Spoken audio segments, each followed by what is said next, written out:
following is a production of DallasCowboys.com and the Dallas Cowboys Football Club. How about them Cowboys? This is Mick Shots, streaming live on DallasCowboys.com and the official Dallas Cowboys app. Now, here are Bill Jones, Everson Walls, and Mickey Spagnola. And it is another edition of Mick Shots on this Tuesday. I guess it's late morning. I am Mickey Spagnola, and joining me, Everson Walls. And Bill Jones should be along in a moment. He had something going on, said he'd be cutting it real close, so we hope to have Bill as we go through this next hour here on DallasCowboys.com. And I'm in the SWBC Mortgage Studio, and Everson Walls is in the Walls Studio at home. How are you doing today? The renovated studio. We got popcorn off.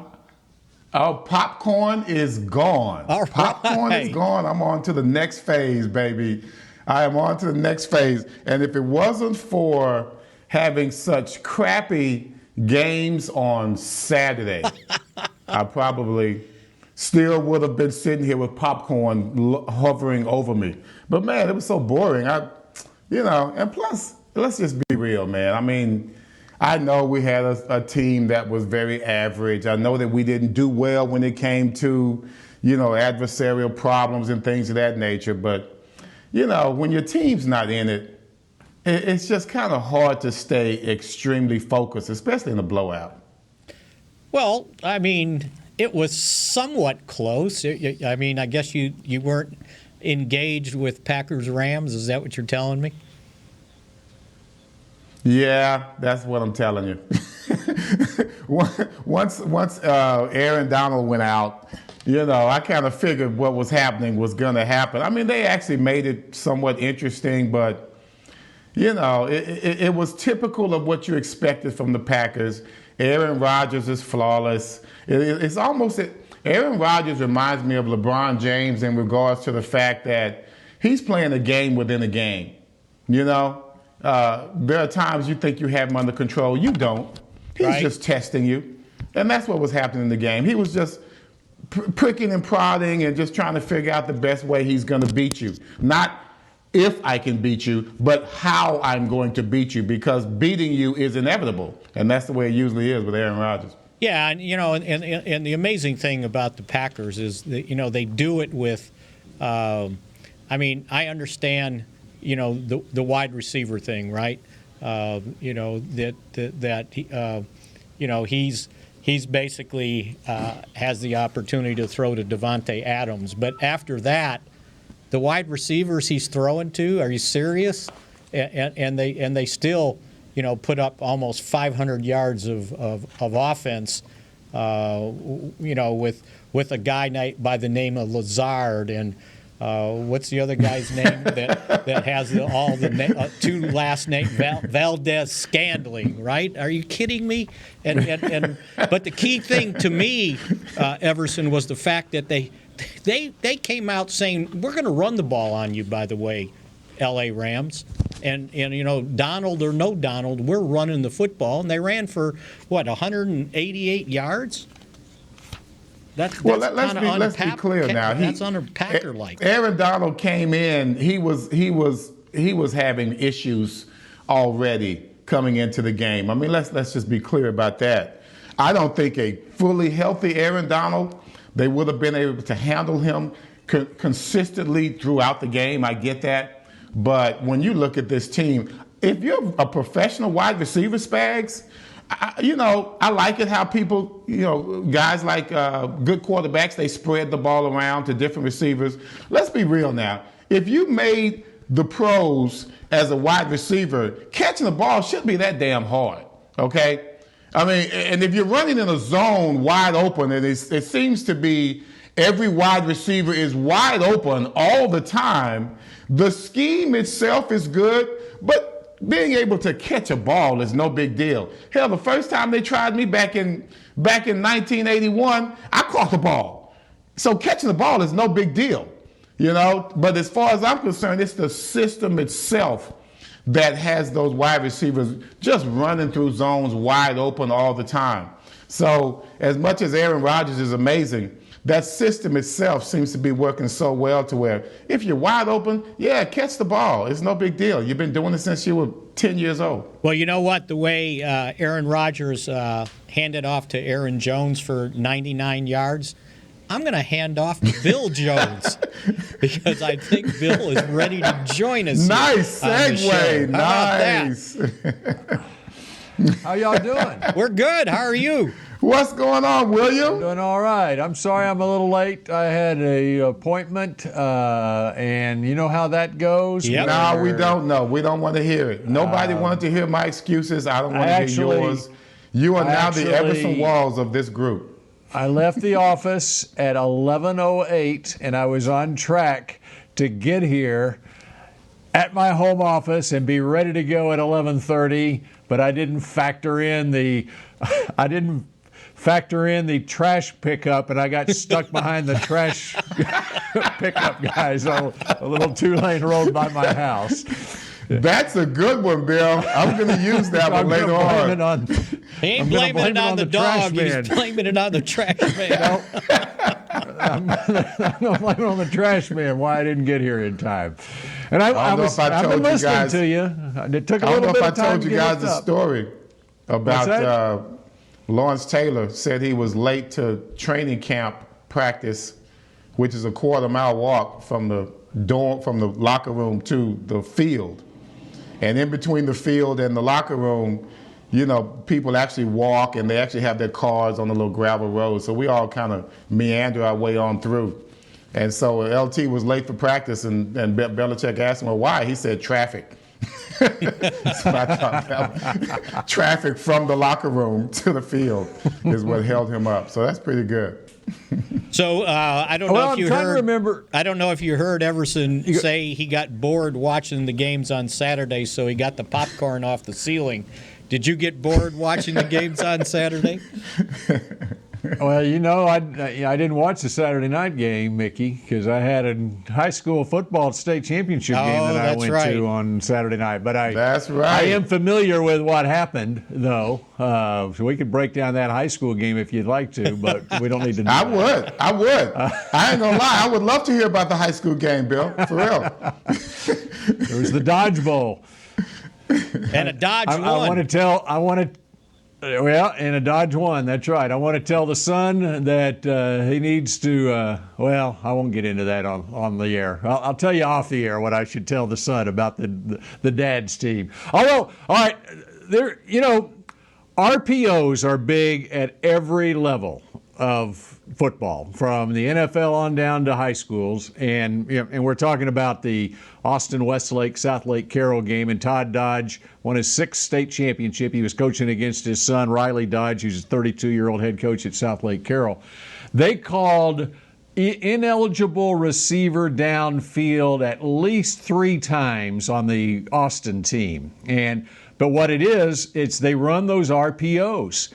And at the high school level, at the NFL, you can't have a lineman downfield, okay? They may give you the grace of a yard or so around the line of scrimmage anymore, but at the lower levels, it is trickery at work here with these coaches and running these RPOs. And what they do is they teach their offensive linemen to stay low as if they're run blocking, give the look of a run, and they advance downfield a little bit, okay? But they're throwing the ball instead. And so it freezes those linebackers and the safety where obviously all you got to do that is for a split second and the guy's running free behind you. I guarantee you the son knew exactly what the dad does all the time, told the officials before the game, this is what they do. They called it 3 times, but I bet you they did it about every pass play. And so dad didn't care. He's going up against son, and son was just as competitive going up against dad. But it is interesting when you talk about these RPOs run pass option, and the way they do use their offensive linemen to try to disguise what they're doing scheme-wise offensively. And so I think it also relates to the NFL level, what you see at the lower level. Well, that's where I think it's tough enough just coaching against your dad. You know, What's that? I think it's tough enough coaching against your son or coaching against your dad. I would never want to do that. If my son is pretty good at cracking on people all the time. He's a jokester, and I think I'm pretty good too. But there's no way that I can get into a trash talking deal with my son. Eventually, I would get too deep, man. You know what I mean? You know, I would go for the jugular, and then I would never forgive myself for that. So I just couldn't. I couldn't go against family in that. That would be tough. The embrace after the game was not that long. I think that both these guys are so competitive. They both wanted to win so badly. I mean, think about you, Everson. When you have, let's just say you're around your family holidays and you're playing board games or whatever, how competitive are you with your family playing? I'm as competitive. My family will tell you I'm the most competitive person going, and so it gets heated at times. I think with me, I know my limitations, so I don't do board games. I don't. I don't play them. I observe only, because if I start getting into it, then it's something that I can't pull away from, and feelings are going to get hurt, and wills are going to be rewritten if we start getting into it too deep. You know what I'm saying? And you can only imagine what Mickey is like. Mickey would pull protest. Mickey would protest a loss, probably. You should have seen some of the basement ping pong games my sister and I got into, because I taught her how to play, and I probably taught her a little too well, and I had to play hard. You start off playing left-handed just to be kind of competitive. Then I'm playing right-handed, and it's like, oh, I guess I got to go here now. I got one story. My sister's going to kill me. I was sitting with my best friend. We're about 15 years old. I'm the youngest in the family. And we're playing dominoes. Now, when it comes to dominoes, you got to talk trash. Mm-hmm. And I don't think my sister understood that, right? So she's older than me. So, of course, I domino, and I'm slapping it down. I'm talking trash. I'm on your backs. Let's go, blah, blah, blah. I said, I killed you, and I was in her face like that. And she just calmly put her dominoes down and slapped me right across my face. That is the last time I played any games with family. So you just got to learn. You got to learn. Hey, Everson, I got a story just like that. This is my nephew, Will, who's now 25, 26 years old. But this was when he was about 5 or 6 years old. We're out here at my house here. My office here, it's above the garage. It overlooks the driveway. We've got a basketball goal out there. All right, we're playing 2-on-2. It's me and my brother-in-law. All right, and I can't remember the teams. But anyway, Will, the 5 or 6 year old, was on the other team. Well, we win the game. I'm jumping around in the driveway up and down going, yes, yes, yes. Will, he's 5 years old. He comes charging at me, and with his fist puts it right where it hurts the most. Oh, no. Where did he learn that? Where did he learn that? So that's how competitive it is around here. So, case in point on all that, you can only imagine what it's like when it's your livelihood, it's your profession, and you that father-son stuff, throw that out the window. I'm trying to beat that guy on the other side. That could go on for years, by the way. That could go on for years, that rivalry. Yeah. So, anyway,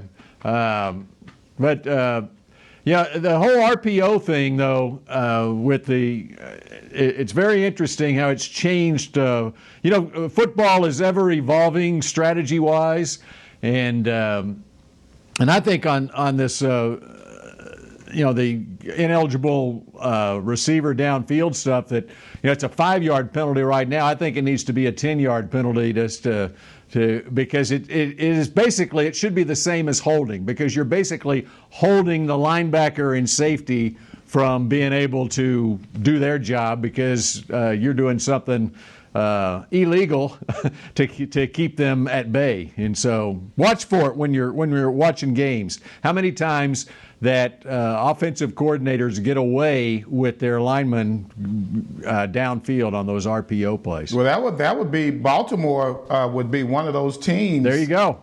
That had to deal with that. Making other teams deal with that because when you're looking at Lamar Jackson, you're looking at the best RPO quarterback probably in history, especially with the speed. And once again, I was kind of disappointed in his lack of passing prowess this year, especially after the improvements that he made last year, which got him the MVP trophy. He didn't get the MVP trophy for just being able to run the ball. He got the trophy because he was able to show his improvement in passing the ball. Which, by the way, was I the only one to pick the Bills to win that game? Yeah, I know I picked, my pick. My pick was Baltimore. I think I went with Baltimore. I went with Everson. Mm-hmm. So, Mickey, did you get them all right? Very disappointed. I got them all. No, I missed the Saints. Okay, yeah. You missed the Saints. Oh, yeah. You had the Saints. Yeah. No, I was just disappointed. I was very disappointed in Baltimore's offense. I really was. Defensively, they did it the best they could. But offensively, those same demons came back to haunt them. And, otherwise, the Sunday games were good. I really enjoyed the Sunday games, but Saturday, a little bit disappointing. Let's get into that when we come back in a moment. Hot sports opinion about the Cleveland Browns at the end of that game. And I would like to know what analytics says about a certain decision that was made towards the end of that game with the Browns head coach. And we got much more to get into. There's things going on there at the Star in Frisco as well. Mickey can bring us up to speed on as we continue on Mick Shots here in just a moment. Hey there, Cowboys fans. With Tide Cleaners at-home pickup and delivery, cleaning your clothes has never been more convenient. Simply sign up at your local store, set out your dirty clothes, and one of our Tide Cleaners professionals will come directly to your home for a totally contactless experience. Your clean garments will be returned promptly the next scheduled delivery day, so skip the errand and enjoy life, not laundry. Visit TideCleaners.com or your local store to sign up for Tide Cleaners at-home pickup and delivery today. The Cowboys way, where 16 Hall of Famers and 5 championships shows us what success looks like. Where turkey is always the second best part of Thanksgiving Day.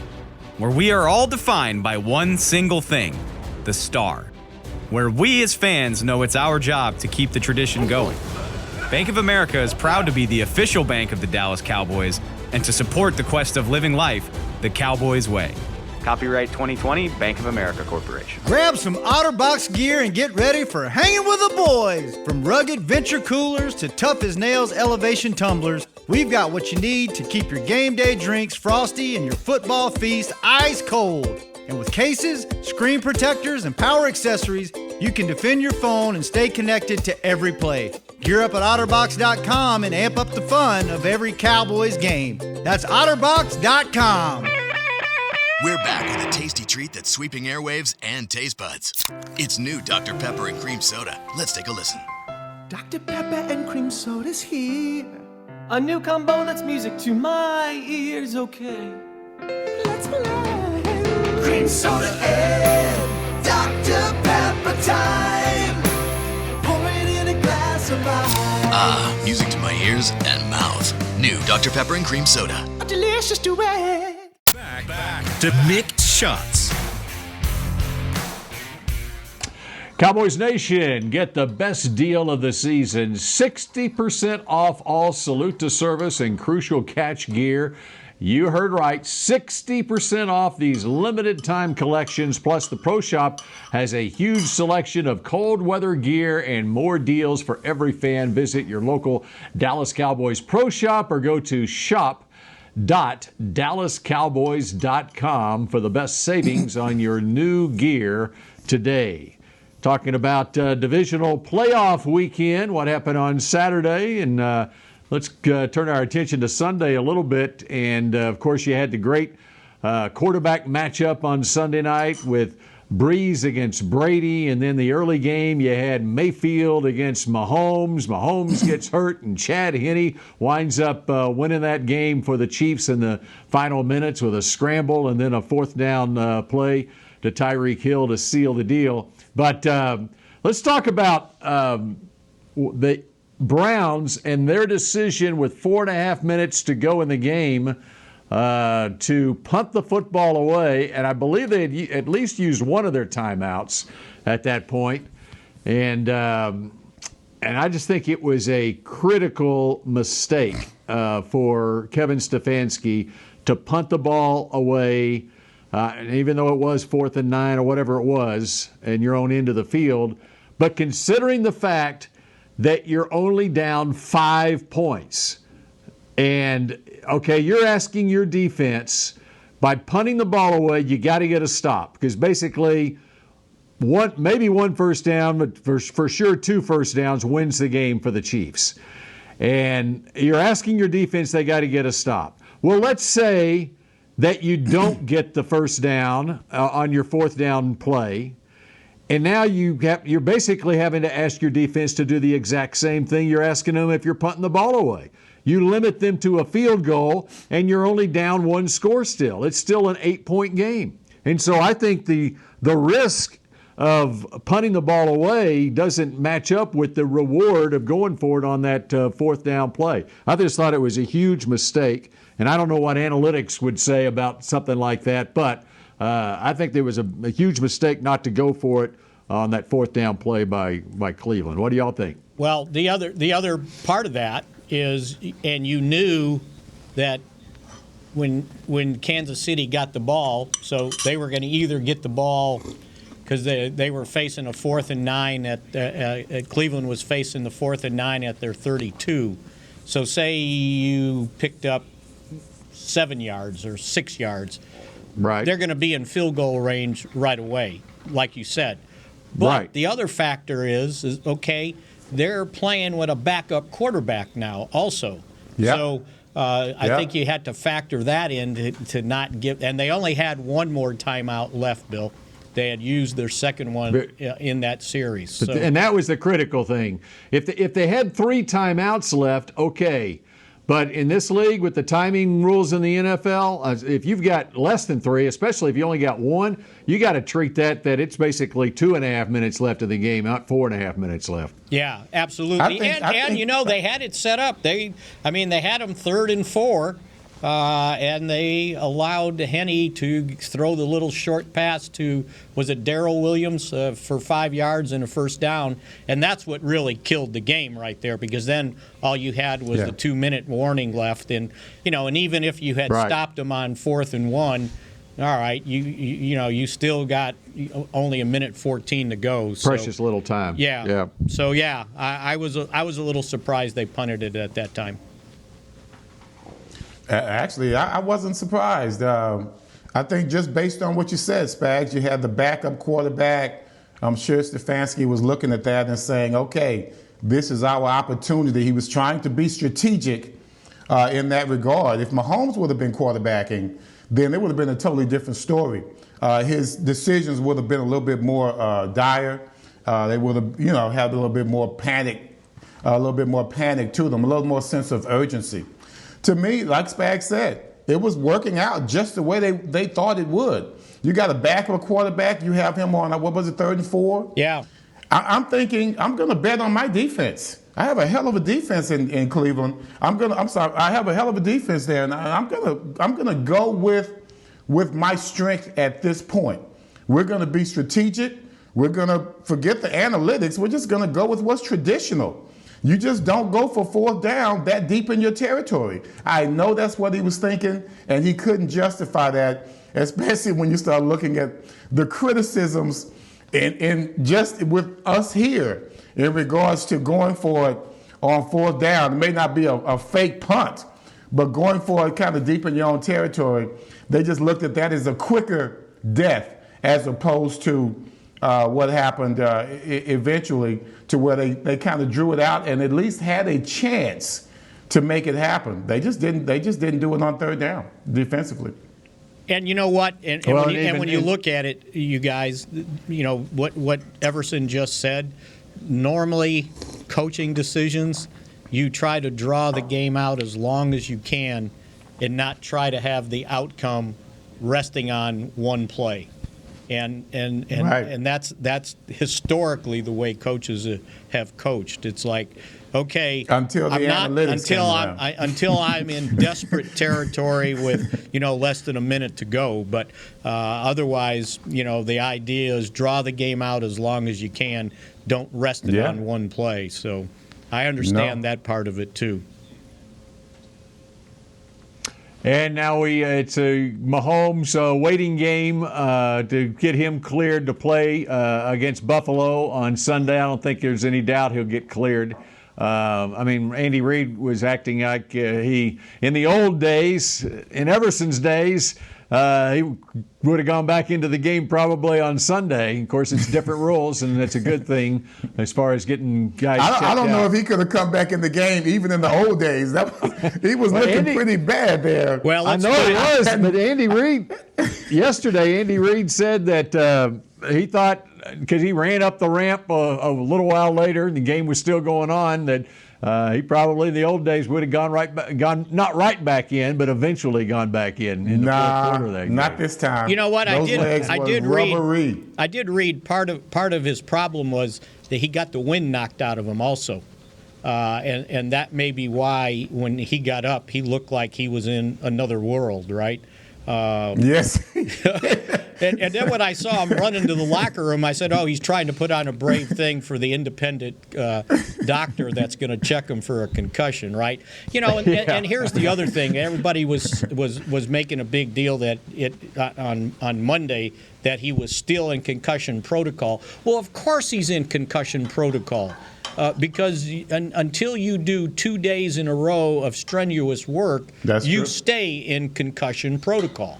And so that's true. Not until he goes out and works out, and then the next day gets up and works out again without any problems, he's going to stay in concussion protocol. And it was funny listening to Troy Aikman today during his segment on the ticket, talking about the 1993 NFC title game when he got knocked out.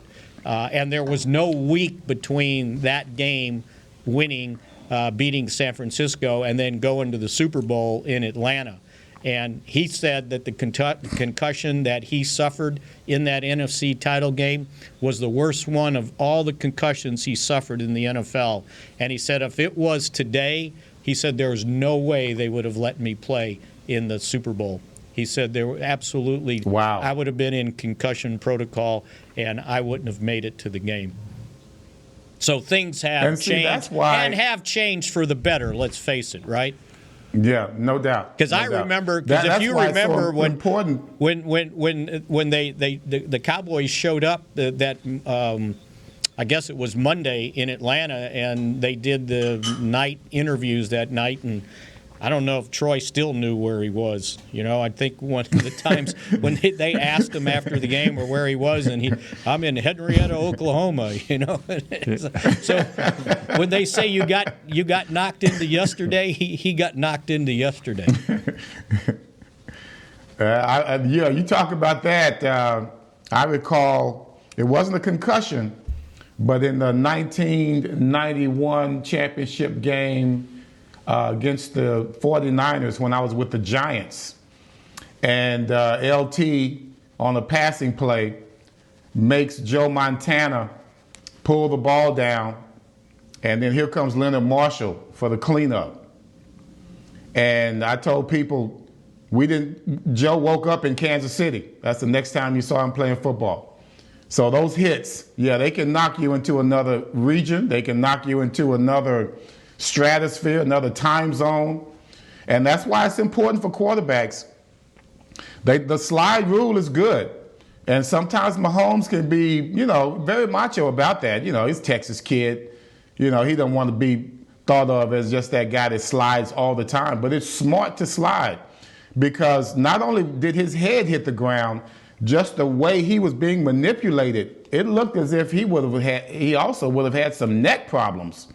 Because once those linemen catch up with you, they're trying to hurt you. And a quarterback as well, they want their goal, let's be real, their goal is not just to tackle a quarterback.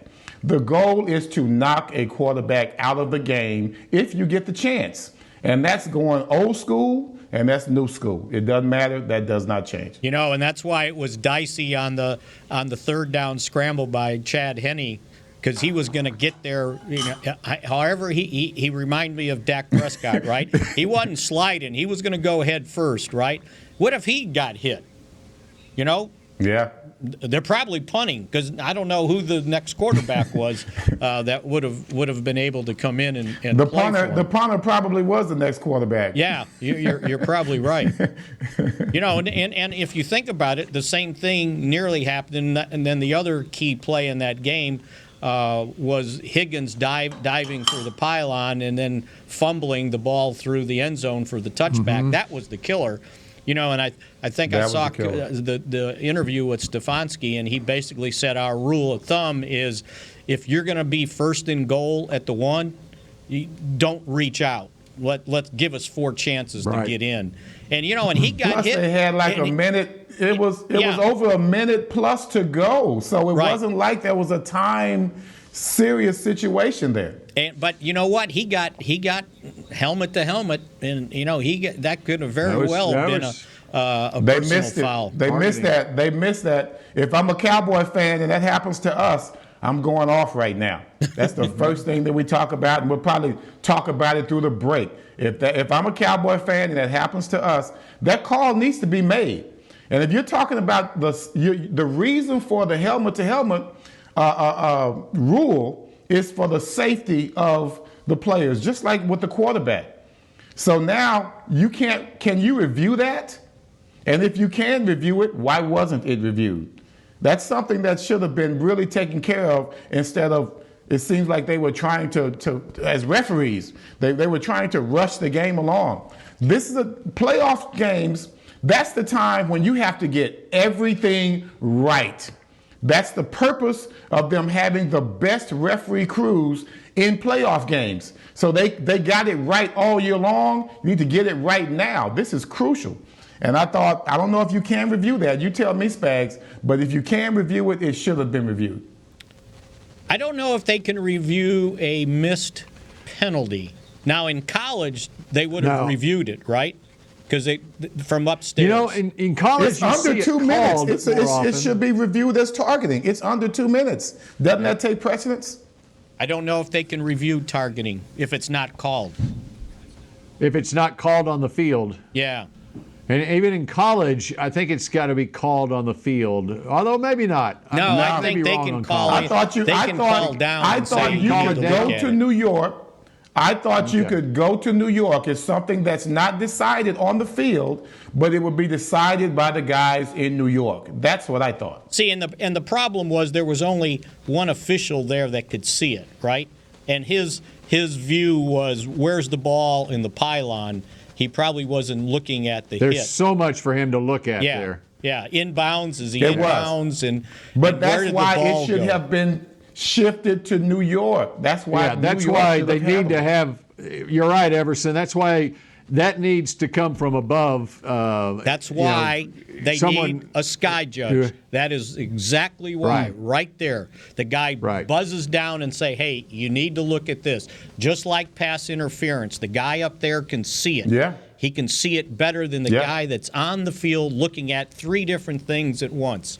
And they just refuse to do what they should do.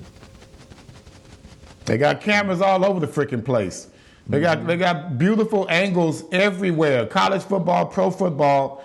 I don't know why it's not done already. Yeah, where was the pylon cam on that play?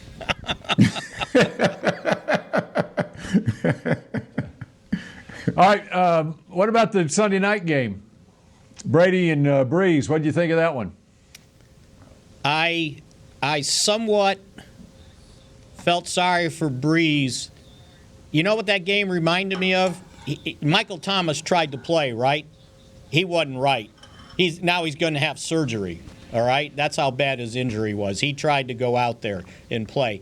It reminded me of the 2007 playoff game with the Cowboys and the Giants when Terrell Owens tried to play, but he wasn't Terrell Owens in that game. And and Tony Romo didn't really have a lead receiver to throw the ball to.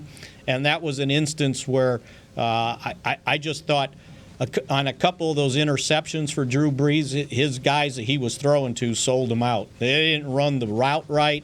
The one to Kamara, I don't know what he was thinking. Man, I don't know what happened on that one, Spags. I mean, he had him. Kamara He never kept turned running. around. No, he never turned. And I'm not sure at what point he was going to turn, because he ran right into the coverage when he tried to throw him open.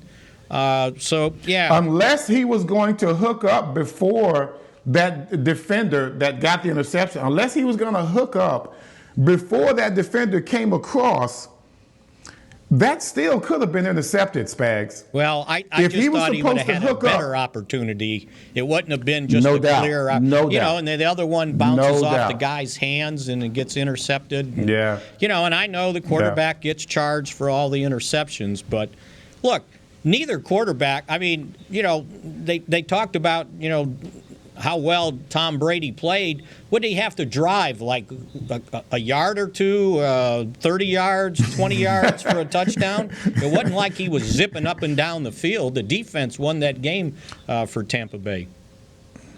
And that was the impressive part of that game. We talked about the Saints' number one defense.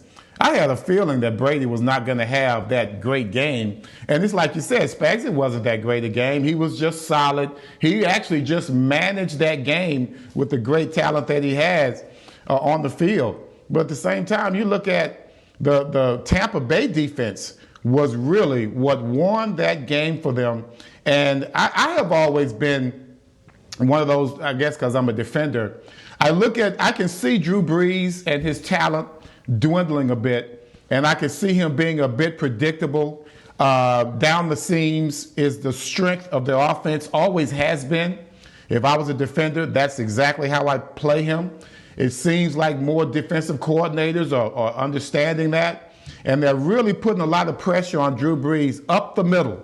Everything is up the middle, whether it's a blitz or whether it's where you concentrate your pass defense. It's always going to be between the numbers. That's Brees' strength, and they finally started to figure that out. Plus, his arm is just not quite there like it used to be. So, yeah, those interceptions have been coming more often than they were in the past, and his effectiveness is going down bit by bit. Is this his last game? That's the good question. Is he going to come in and try it again with a great defense that he has? What do you think, Spags? Well, you know what?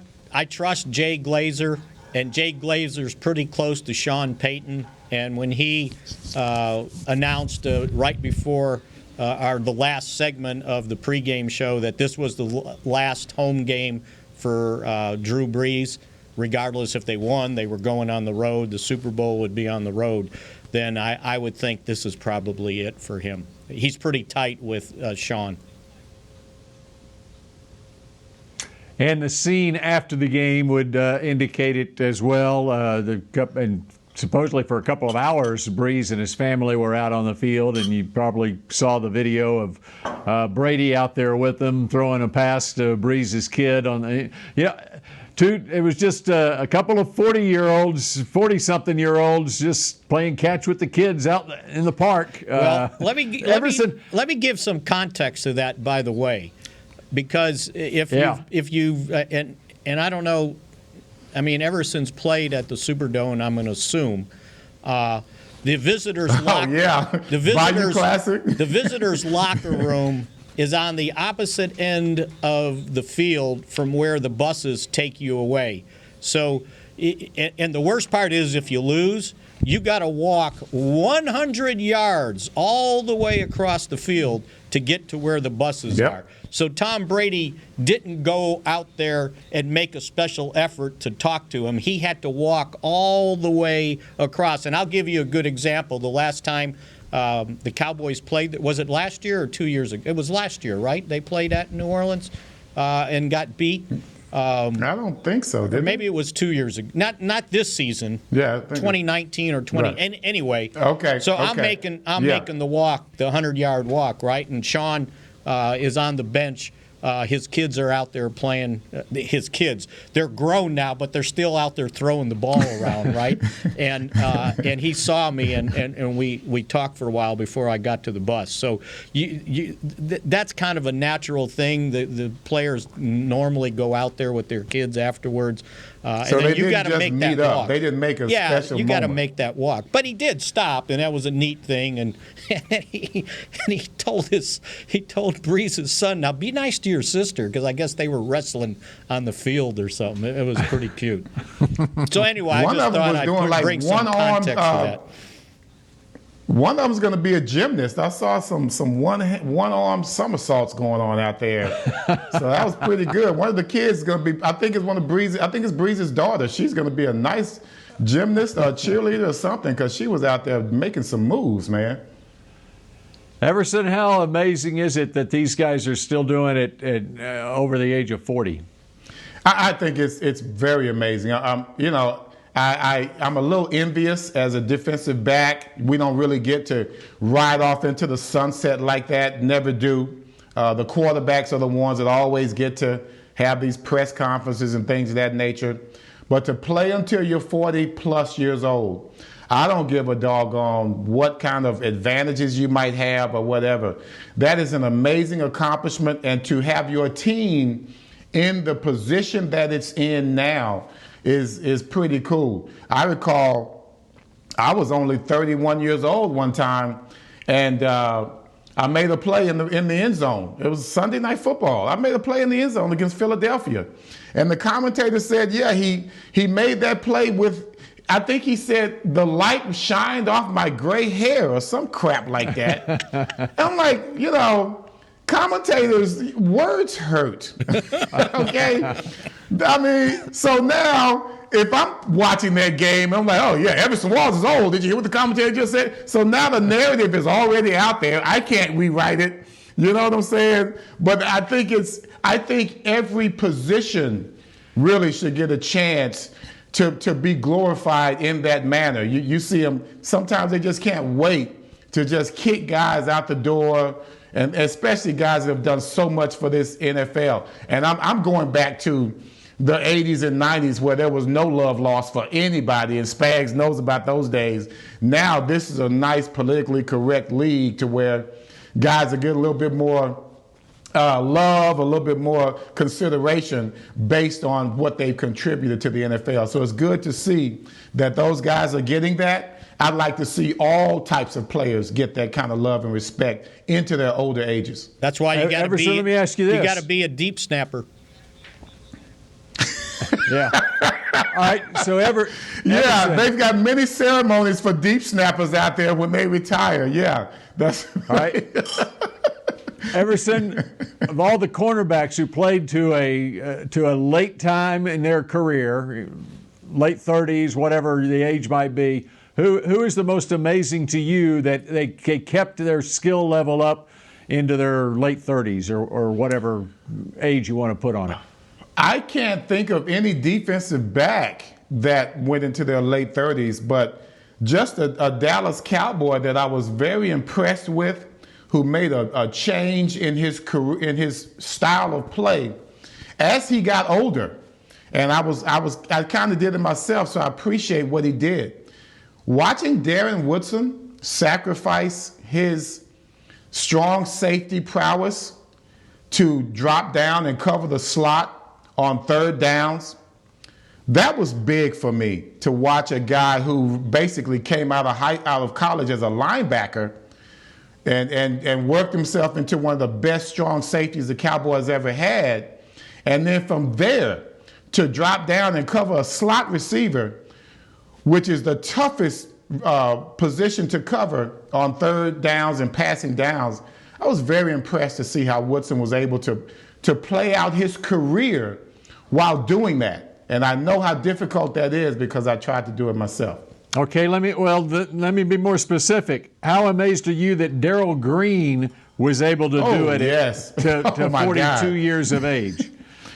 I saw Darrell Green, 30, I guess he must have been 37, 38 years old, put the lockdown on Randy Moss. I believe it was Monday Night Football. And it was amazing to see. He's maybe Spagnola's size. They're about the same height, let's be real. They both talk a whole lot of trash, get on my damn nerves.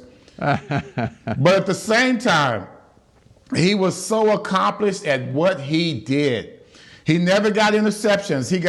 He set a record for like at least one interception every year for 17 years or something like that. That's not impressive to me.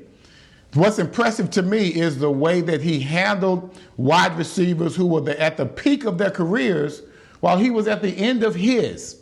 No interceptions, just straight up shutdown, real shutdown. I'm not talking about Deion Sanders or I shut him down. No, because I talk trash with my mouth. No, he shut them down with his legs, and it was evident, and it was often.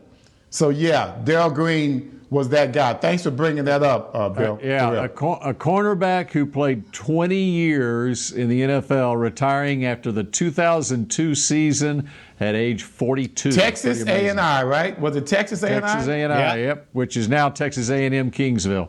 That's all right, crazy. We continue. How about we talk a little Hall of Fame when we come back here on Mick Shots in just a moment. We're back with a tasty treat that's sweeping airwaves and taste buds. It's new Dr. Pepper and Cream Soda. Let's take a listen. Dr. Pepper and Cream Soda's here. A new combo that's music to my ears, okay. Let's play. Cream Soda and Dr. Pepper time. Pour it in a glass of ice. Music to my ears and mouth. New Dr. Pepper and Cream Soda. A delicious duet. Dear, it's 1908. Don't you think we should get electricity? And stop using candles to see at night. It's just electricity lights up the room fast. It's more reliable than candles blowing out, and people seem to love it nationwide. Well, candles are... Dear, did you just run into the wall? Nope. May I have a new candle, please? Historically, switching to new technology is a no-brainer. Today, it's AT&T 5G. Fast, reliable, secure, and nationwide. Switch to AT&T 5G. It's not complicated. 5G requires compatible plan. May not be in your area. See att.com/5G for you for details. I'm Jay Novacek, former tight end for the Dallas Cowboys. Back in the day, I was the guy who always got the tough yards, and that's why I run with John Deere today. In fact, I have a John Deere 3025E tractor that can handle any yard work I need to do, even the tough yards way out back. So if you have 1 acre or 1,000, John Deere has the equipment that's just right for you. Visit a John Deere dealer today and run with us. We are the official tractor provider of your Dallas Cowboys. There's nothing as unique as our eyes, which is why Essilor pioneers ways to make lenses as unique as you. Verilux for super sharp vision, Essential Blue for protection, and Crizal for freedom from glare. 3 cutting-edge solutions in a single unique lens. So whatever your needs, insist on Essilor. Visit your local Essilor experts and find the perfect lens for you. See more, do more, Essilor. Back to Mick Shots. Experience the most competitive and highest profile off-road motorcycle racing championship in the world when Monster Energy AMA Supercross returns to AT&T Stadium March 13th, 16th, and 20th. Tickets are on sale now. Get yours before they sell out at SeatGeek.com. You know what, guys? I've never told you guys. I used to do that stuff. No, you did not. Really? Yeah. And no, you, for real. And when you lived to tell us. And I lived. I have a broken clavicle to show for it. But yeah, my neighborhood, we used to jump. We made our own ramps. We do Evel Knievel. That was my hero. Evel Knievel was my hero. I had a Honda XL 100. And we tore up the neighborhood. Me and my buddies, it was 3 of us. And I know those people in my neighborhood in Hamilton Park were so mad at us because we were up and down those streets all day long, every day. I never thought about what an inconvenience that was for all the people that are trying to get some rest. Because right now, if I had some people riding around my neighborhood making all that noise, I would shoot them. I promise you I would. How old? But no, I was very good at it, and we had guys in my neighborhood who were even better than me. So like when you were in high school? It was when I started playing football, my senior year in high school, I finally made the team, went out for football. After that, I stopped riding. But before that, yeah, I was riding. I rode it to school. Yeah, that was my thing, man. Motorcycles were the best. They were the best. So what sports did you play before your senior year in high school? You didn't play football until your senior year in high school. Basketball. Well, I mean, I played basketball, of course. Yeah, I played basketball. Never liked baseball that much. My dad loved baseball, of course. You would have been a great center in fielder. That generation was Everson, a Jackie Robinson lover, so they were baseball. You would have roamed center field. You would have been a great I was the Willie. Like I tell people, anytime you have one black kid on an all-white baseball team, where do you put that black kid? Wait, center field. Let me tell you, because we had our one, right? Center field and leadoff. One. That's it. Well, I was a little bigger, so I was center field and cleanup. So I batted fourth. But yeah, and I couldn't catch worth a crap until my dad finally showed me. And to this day, people ask me, well, who's the best coach you ever had? My father was my best coach I've ever had. He taught me how to catch. And that's playing center field, that Willie Mays scenario, that was a matter of necessity because I couldn't follow the ball in the air at all. It was like, what the hell am I doing out here? I dropped everything. And I asked my father, why was that? I said, why is the ball moving so much? He said, son, you're not running on your toes. And so once I ran on my toes, I tried it at practice, and it was like magic. I could follow the ball without it dancing in the air. And so people, when Brad Sham was the only one that noticed it. He said, Everson, I knew when you were going to get an interception because your gait changed. That's because once you turn and look for the ball, I have to be on my toes. I can't run like, the frantic urgency type of running. You have to gather yourself and run on your toes so that you can follow the flight of the ball. That's what made me what I am today, and it's no lie. That's why my dad's my best coach I've ever had. Tom Landry, Eddie Robinson, Belichick, it doesn't matter. My father was my best coach simply because of that. Out of necessity. Otherwise, I'd have been getting hit in the head in center field all game long playing that baseball game. And I just figured you would be a great center field because you're able to track the ball so well as a cornerback in the NFL too. But you're right. Baseball was first. Baseball made me the football player I am. There you go. And you think about it with baseball players at the pitch. All right, you don't have to be on your toes until the pitcher gets into the windup and is throwing the home plate. But the great player, you're on your toes right at the pitch. Got to be on your toes. So you get a jump on the ball too. All right, let's talk Hall of Fame. And apparently, the Hall of Fame Selection Committee is meeting today. They've already discussed Drew Pearson this morning.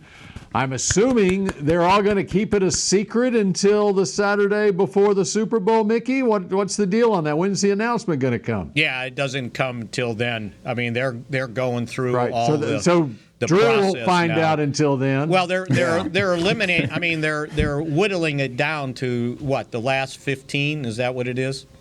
Yeah. Yes. But why were they discussing the senior then? Well, he's the only senior, right? They got to. He's the only senior. So he's the only senior. What I'm saying is, if they're going to meet again on that Saturday before the Super Bowl, just discuss him then. Yeah, I guess he still gets whittled down. Because normally they do it when there's more than two guys to see, but usually those guys are automatically talked about on Saturday, regardless of what happens today. Right. So I'm not sure why that would take place. Plus, they're going to rubber stamp this one. This ain't going to happen. Right. He's exactly. in. So he's in for sure. And then when they have the ceremony finally next year, or I'm losing track of my time. Yeah, when they do. Well, it'll be in because Cliff still got. They got so many they got to put in this year. Cliff and Jimmy's both have to go in, right? So it'll be August, right? It's going to be such a huge ceremony this year with last year's class and this year's class going in. Yeah. So you're going to have 3 Cowboys with Jimmy Johnson, Cliff Harris, and Drew Pearson going in. What about Cliff Harris? Coaching. You got 2 free agents going in. That's extremely how about that? Cool. That's extremely cool. And should have another one that's with us right now. You think about where Cliff came from and what he's been through. Really, both he and Drew, as we get older, we go through our tragedies and things of that nature. And they've been through so much. Cliff's father was blind. I don't know if he's still alive. He's still alive, but he's blind from diabetes. Yeah. That's his cause. That's Cliff's cause. We play in his diabetes golf tournament all the time. And that's his cause. That's why he and I are pretty tight in regards to that, because of the whole thing what I did with Springs. And it kind of brought Cliff and I a little bit closer together and made me a little bit more empathetic towards what he and his father been going through. His father never could see him play. His father could never physically see him play. And for Cliff to be able to make this honor, and his father still be around, that's pretty cool. Very amazing. And be a free agent. Coming out of where? Ouachita Baptist University. Give me a break. In Arkadelphia, Arkansas. All of that sounds like made-up words. All of them sound like made-up words. Cowboys searching for a defensive line coach, if not more than that. Mickey, right? Yes, and who knows, that might just be the start of redoing that defensive line coach.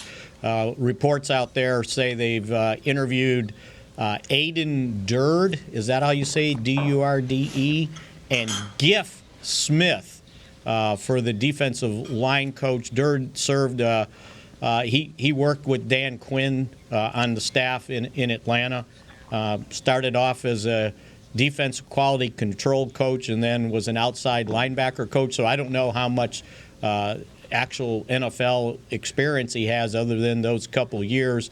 And then Smith had spent 5 seasons with the Chargers as their defensive line coach. Prior to that, he was a defensive line coach with the Titans for 2 years, the Bills for 3 years, and then Georgia Tech. He started off there 6 years as a defensive coach. So looks like they're looking to bring in someone there.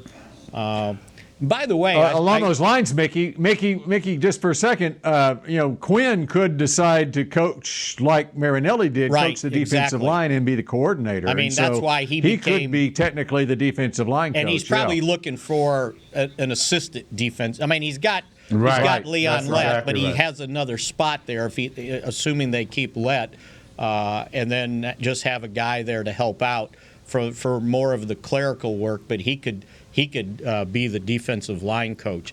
I saw an interesting note on Dan Quinn, and I don't know what the narrative is outside there about the Cowboys hiring Dan Quinn.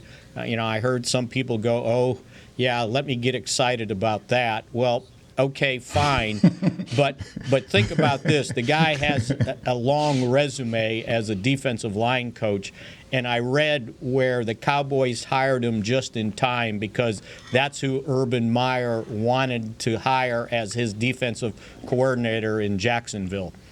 He had circled Dan Quinn to be his defensive coordinator, and the Cowboys beat him to the punch. So what everybody thinks of the great Urban Meyer, that was his notion to fill out that spot for himself. And then the other thing, speaking of Urban Meyer, I saw Scott Linehan's name came up as an offensive coordinator candidate for that job too. So another guy that the narrative out there wasn't very kind to, even though he took a rookie quarterback in 2016 and won 13 games.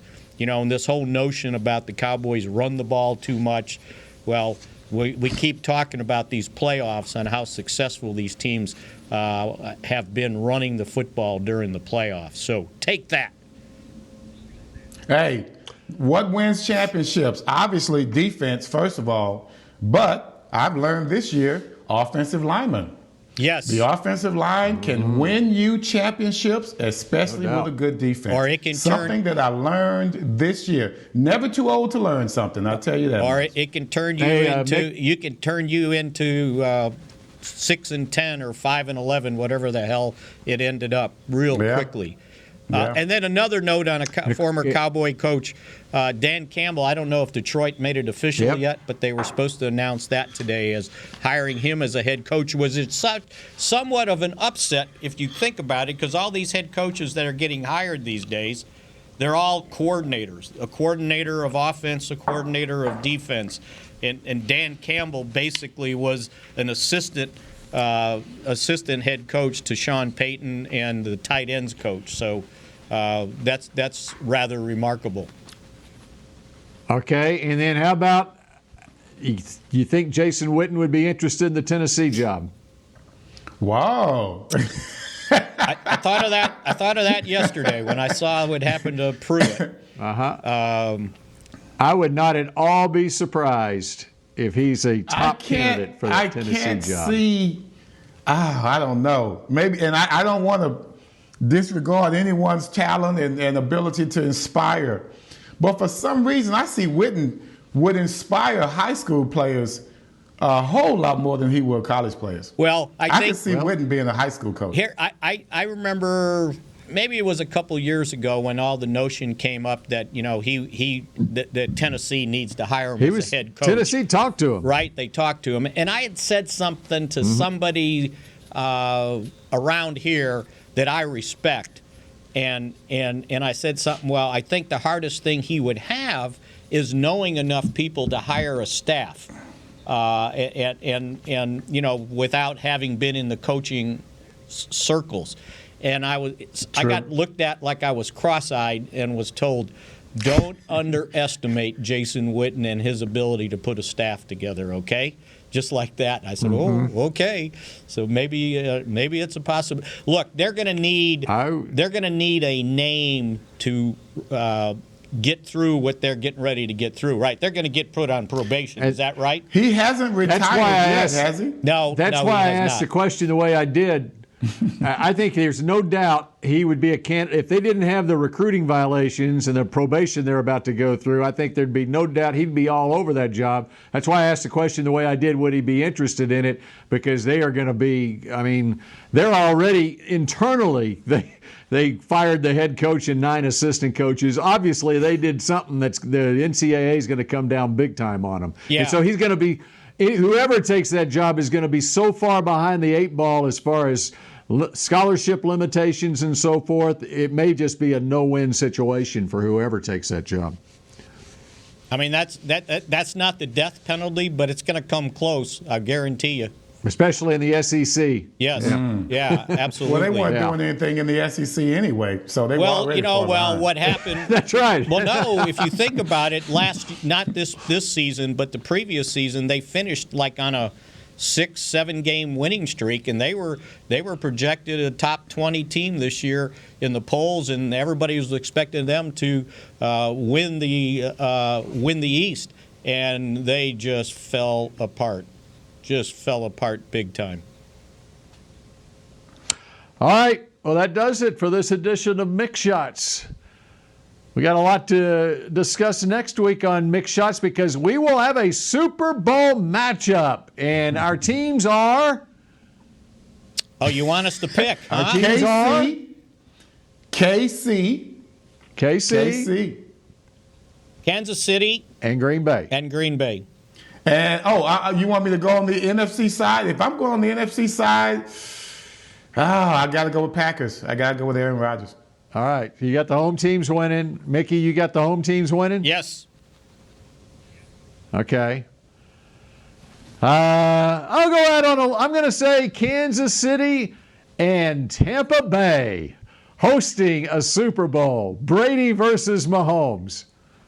And only doing that because I want to be different. Oh, and it would be the first time in history, right? The team hosting the Super Bowl would play in it. Hosting is home. That's right. Hey, I'm going to leave you. So, I'm going to leave you with one last Mick shot. Okay. They kept talking about when Aaron Rodgers ran for a touchdown in the game, and it was the first time a Green Bay Packers quarterback ran for a playoff touchdown since 19. No, wait. Let me. Oh. No, I got it wrong. Yeah, for the first time since 19 that they run for a touchdown since Bart Starr ran in. Yeah, thanks a lot, Spags. Yeah. Thank you, Spags. Yes, we appreciate that memory. Yeah. I get chills. I get chills right now thinking about that game. Yes. On that note, and I've told Bill the story because I grew up a Packers fan, right? And we know when they lined up to go for it with what was it, 13 seconds left and no timeouts, and I'm yelling at my dad. I'm going, "What's he doing? He's got to kick a field goal. If he doesn't get in, the game's over. They're going to lose." Little did I know, huh? Or as Tex Schramm said to his dying and Bob day, Lilly couldn't get any footing. Yeah, as Tex Schramm said to his dying day, he said, "The worst call a coach has ever made in the history of the NFL to go for it in that situation." And well, hey, if it's not a bad call if it works. That's right. That's exactly right. All right, that does it for Mick Shots for a Tuesday. Is it the 19th today? I believe it's the 19th. So we will see you again next Tuesday for a Senior Bowl edition of Mick Shots. It's already the Senior Bowl next week. See you next week. Go Cowboys! This has been a production of DallasCowboys.com and the Dallas Cowboys Football Club.